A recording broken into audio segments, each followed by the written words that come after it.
Welcome to Flourish. I'm Diane Planidin, and you're in the right place if you're ready to create inspired life. And we do so by working on our own personal development so we can be strong role models for those we love and mentor and ourselves. And if you missed the last chapter or the last episode I did for my Queen's University course, Psych-100, everything I've been talking about up to in this point in this show is finally giving you a little bit more scientific background on why as humans do what we do and why this actually works. So let's not waste any more time because the next topic is relationships and well being. This should be a good one. Here we go. The relationships we cultivate in our lives are essential to our well being, namely happiness and health. Why is that so? We begin to answer this question by exploring the types of relationships, family, friends, colleagues, and lovers we have in our lives and how they are measured. We also explore the different aspects of happiness and health and show how the quantity and quality of relationships can affect our happiness and health. The learning objectives to keep in the back of your mind if you're actually doing this course are as follows. Understand why relationships are key to happiness and health. Define and list different forms of relationships. List different aspects of well being. Explain how relationships can enhance well being. And explain how relationships might not enhance well being. As you know by now, I am a student, not a teacher. And this is actually part of my research for my new book coming out. But you know what? I'm learning so much myself. So let's get going. Introduction. In Daniel Defoe's classic novel, Robinson Crusoe, the main character is shipwrecked. For years, he lives alone, creating shelter for himself and marking the passage of time on a wooden calendar. It is a lonely existence, and Crusoe describes climbing a hilltop in the hopes of seeing a passing ship and possible rescue. He scans the horizon until, in his own words, he is almost blind. Then, without hope, he sits and weeps. Although it is a work of fiction, Robinson Crusoe contains themes we can all relate to. One of these is the idea of loneliness. Humans are social animals and we prefer together in groups. We cluster in families, in cities, and in groups of friends. In fact, most people spend relatively few of their waking hours alone. Even introverts report feeling happier when they are with others. Yes, being surrounded by people and feeling connected to others appears to be a natural impulse. In this module, we will discuss relationships in the context of well being. We will begin by defining well being and then presenting research about different types of relationships. We will explore how both the quantity and quality of our relationships affect us, as well as take a look at a few popular conceptions or misconceptions about relationships and happiness. The importance of relationships. If you were to reflect on the best moments of your life, chances are they involved other people. We feel good sharing our experiences with others, and our desire for high quality relationships may be connected to a deep seated psychological impulse, a need to belong. Aristotle commented that humans are fundamentally social in nature. Modern society is full of evidence that Aristotle was right. For instance, people often hold strong opinions about single child families, usually concerning what are often viewed as problematic only child characteristics, and most parents choose to have multiple kids. People join book clubs to make a solitary activity, reading, into a social activity. Prisons often punish offenders by putting them in solitary confinement, depriving them of the company of others. Perhaps the most obvious expression of the need to belong in contemporary life is the prevalence of social media. We live in an era when, for the first time in history, people effectively have two overlapping sets of social relationships, those in the real world and those in the virtual world. It may seem intuitive that our strong urge to connect with others has to do with the boost we receive to our own well being from relationships. After all, we derive considerable meaning from our relational bonds, as seen in the joy a newborn brings to its parents. the happiness of a wedding, and the good feelings of having reliable, supportive friendships. In fact, this intuition is borne out by research suggesting that relationships can be sources of intimacy and closeness, comfort and relief from stress, and accountability, all of which help toward achieving better health outcomes. Indeed, scholars have long considered social relationships to be fundamental to happiness and well being. If the people in our lives are as important to our happiness as the research suggests, it only makes sense to investigate how relationships affect us. The question of measurement. Despite the intuitive appeal of the idea that good relationships translate to more happiness, researchers must collect and analyze data to arrive at reliable conclusions. This is particularly difficult with the concepts of relationships and happiness because both can be difficult to define. What counts as a relationship? Pat, an old friend from childhood you haven't seen in 10 years? Similarly, it is difficult to pinpoint exactly what qualifies as happiness. It is vital to define these terms because their definitions serve as the guidelines by which they can be measured, a process called operationalizational. Scientifically speaking, the two major questions any researcher needs to answer before he or she can begin to understand how relationships and well being interact are: how do I best measure relationships and how do I best measure well being? Let's begin with relationships. There are both objective and subjective ways to measure social relationships. Objective social variables are factors that are based on evidence rather than opinions. They focus on the presence and frequency of different types of relationships and the degree of contact and amount of shared activities between people. Examples of these measures include participants' marital status, their number of friends and work colleagues, and the size of their social networks. Each of these variables is factually based. For example, you have X number of coworkers. Another objective social variable is social integration, or one's degree of integration into social networks. This can be measured by looking at the frequency and amount of social activity or contact one has with others. The strength of objective measures is that they generally have a single correct answer. For example, a person is either married or not. There is no in between. Subjective social variables, as the name suggests, are those that focus on the subjective qualities of social relationships. These are the products of personal opinions and feelings rather than facts. A key subjective variable is social support, the extent to which individuals feel cared for, can receive help from others, and are part of a supportive network. Measures of social support ask people to report on their perceived levels of support as well as their satisfaction with the support they receive. Other subjective social variables assesses the nature and quality of social relationships themselves. That is, what types of relationships people have and whether these social relationships are good or bad. These can include measures that ask about the quality of a marriage, the amount of conflict in a relationship, or the quality of each relationship in one's social network. The strength of subjective measures is that they provide insight into people's personal experience. A married person, for example, might love or hate their marriage. Subjective measures tell us which of these is the case. Objective and subjective measures are often administered in a way that asks individuals to make a global assessment of their relationship, i.e., how much social support do you receive? However, scientists have more recently begun to study social relationships and activity using methods such as daily diary methodology, whereby individuals report on their relationships on a regular basis, for example, 3 times a day. This allows researchers to examine in-the-moment instances and or day-to-day trends of how social relationships affect happiness and well-being compared to more global measures. Many researchers try to include multiple types of measurements, objective, subjective, and daily diaries, to overcome the weaknesses associated with any one measurement technique.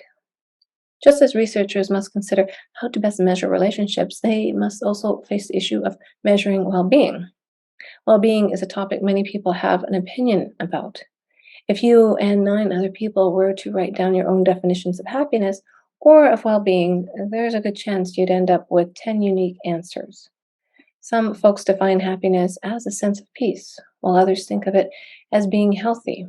Some people equate happiness with a sense of purpose, while others think of it as just another word for joy. Modern researchers have wrestled with this topic for decades. They acknowledge that both psychological and physical approaches are relevant to defining well being and that many dimensions satisfaction, joy, meaning are all important. One prominent psychological dimension of well being is happiness. In psychology, the scientific term for happiness is subjective well being, which is defined by three different components. High life satisfaction, which refers to positive evaluations of one's life in general. For example, overall, I'm satisfied with my life. Positive feelings, which refers to the amount of positive emotion one experiences in life, for example, peace and joy. And low negative feelings, which refers to the amount of negative emotions one experiences in life, for example, sadness, anger. These components are commonly measured using subjective self report scales. So they have a thing here, another testing score to indicate how many you agree and disagree. So 7 strongly agree, 1 strongly disagree. And for example, they ask you a question, I'm satisfied with my life. And then they give you a scoring sheet. So this is the satisfaction with life scale is one of the most widely used measures of well-being in the world, which is interesting because it has 5 questions. I don't know enough about it. Here we go. The physical dimension of well being is best thought as one's health. Health is a broad concept and includes, at least in part, being free of illness or infirmity. There are several aspects of physical health that researchers commonly consider when thinking about well being and relationships. For example, health can be defined in terms of A, injury, B, disease, and C, mortality. Health can also include physiological indicators such as blood pressure or the strength of a person's immune system. Finally, there are health behaviors to be considered, such as dietary consumption, exercise, and smoking. Researchers often examine a variety of health variables in order to better understand the possible benefits of good relationships. Presence and quality of relationships and well being. And I'm sorry, you can hear my dog snoring in the background. I can't stop him. He has a good life. If you wanted to investigate the connection between social relationships and well being, where would you start? Would you focus on teenagers, married couples? Would you interview religious people who have taken a vow of silence? These are the types of consideration well being researchers face. It is impossible for a single study to look at all types of relationships across all age groups and cultures. Instead, researchers narrow their focus to specific variables. They tend to consider 2 major elements: the presence of relationships and the quality of relationships. Presence of relationships. The first consideration when trying to understand how relationships influence well being is the presence of relationships.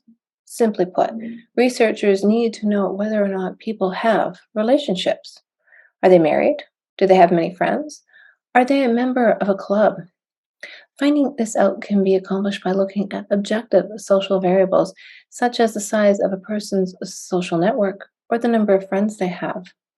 Researchers have discovered that the more social relationships people have, in general, the more positively their sense of well being is impacted. In one study of more than 200 undergraduate students, psychologists Ed Diener and Martin Seligman compared the happiest 10% to the unhappiest 10%. The researchers were curious to see what differentiated these 2 groups. Was it gender, exercise habits, religion? The answer turned out to be relationships. The happiest students were much more satisfied with their relationships, including with close friends, family, and romantic partnerships, than the unhappiest. They also spent less time alone. Some people might be inclined to dismiss the research findings above because they focus primarily on college students. However, in a worldwide study of people of all ages from 123 nations, results showed that having even a few high-quality social relationships was consistently linked with subjective well-being. This is an important finding because it means that a person doesn't have to be a social butterfly in order to be happy. Happiness doesn't depend necessarily on having dozens of friends, but rather having at least a few close connections. Another way of gaining an understanding of the presence of relationships is by looking at the absence of relationships. A lack of social connections can lead to loneliness and depression.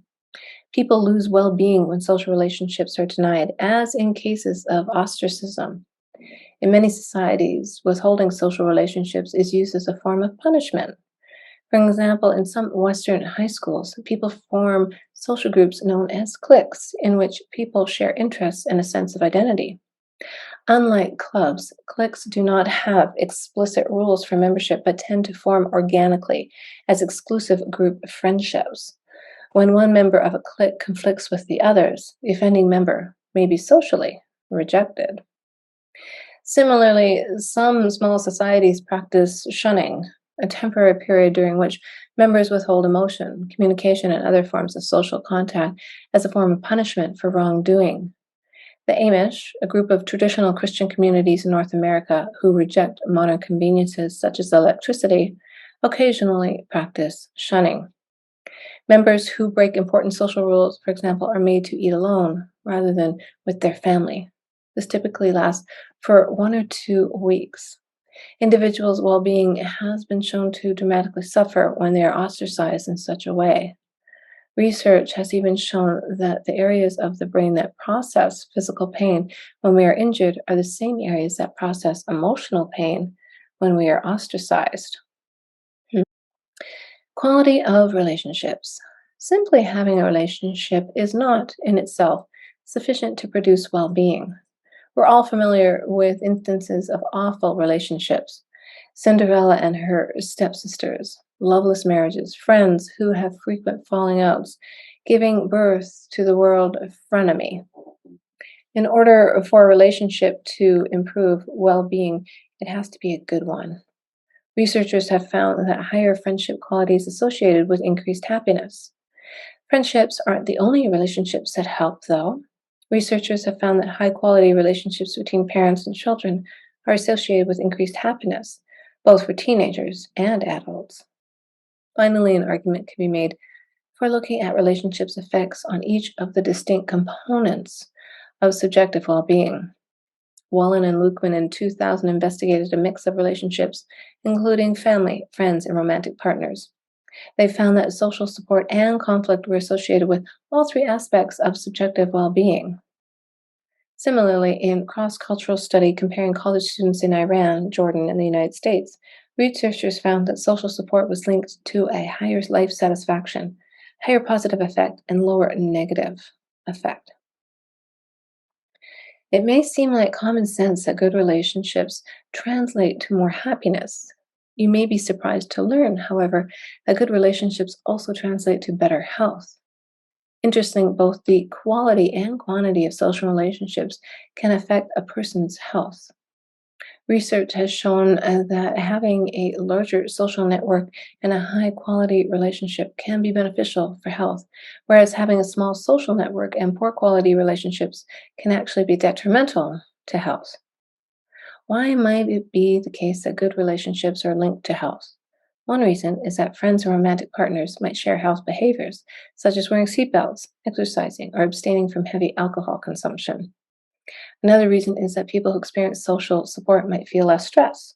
Stress, it turns out, is associated with a variety of health problems. Types of relationships. Intimate relationships. It makes sense to consider the various types of relationships in our lives when trying to determine just how relationships impact our well being. For example, would you expect a person to derive the exact same happiness from an ex spouse as from a child or coworker?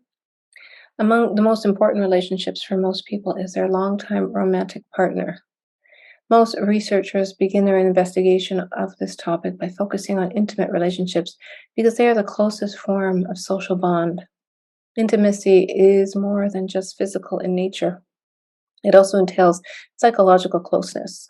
Research findings suggest that having a single confidant, a person with whom you can be authentic and trust not to exploit your secrets and vulnerabilities, is more important to happiness than having a large social network. Another important aspect of relationships is the distinction between formal and informal.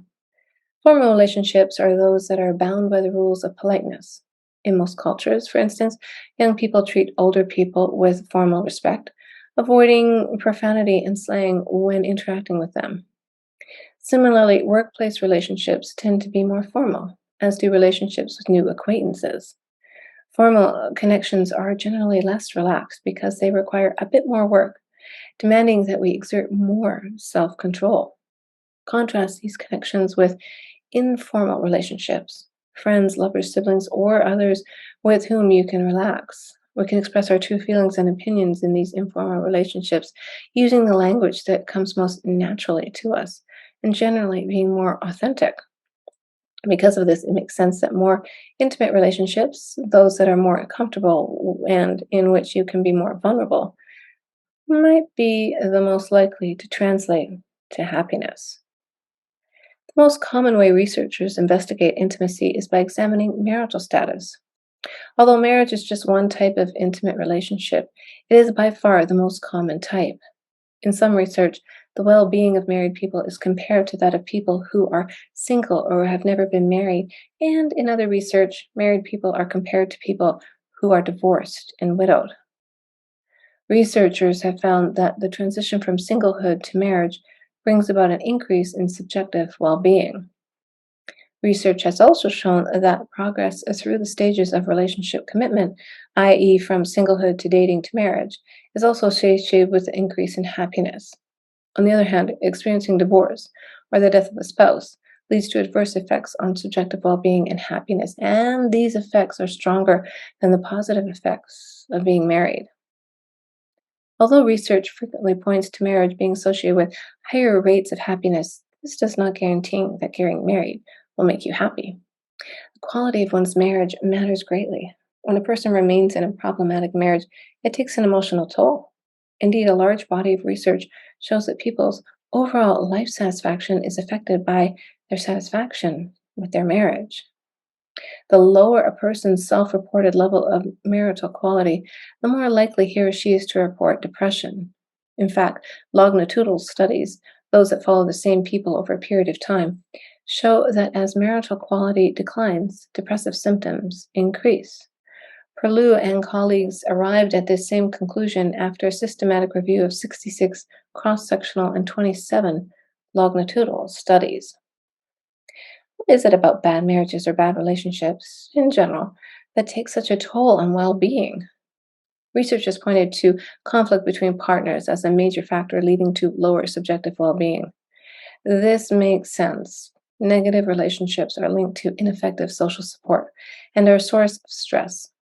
In more extreme cases, physical and psychological abuse can be detrimental to well being.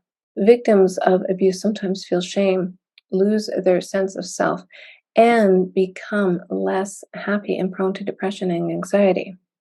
However, the unhappiness and dissatisfaction that occurs in abusive relationships tend to dissipate once the relationships end. Work relationships and well being. Working adults spend a large part of their waking hours in relationships with coworkers and supervisors.